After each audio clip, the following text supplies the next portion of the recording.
All right. Find the probability of red on at least one of the two spins or yellow on at least one of the two spins. First, I need to find the probability of the first spin being red or yellow times the second spin being not red or yellow. So that would be on the first spin, there's 1/2 that are red or yellow. And then on the second spin, there are 2/6 that are not red or yellow. So then I just multiply 1/2 times 2/6, gives me 2/12. And then I also have to find the probability of the first spin not being red or yellow, and the second spin being red or yellow.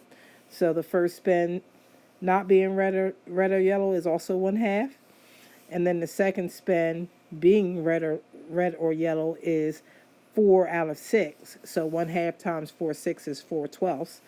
And then the last option is find the probability of the first spin being red or yellow and the second spin being red or yellow. So the first spin being red or yellow is 1/2, and the second spin being red or yellow is 4/6.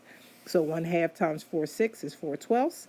Then I have to add all those answers up. 2/12 plus 4/12 plus 4/12 plus 4/12 is 10/12.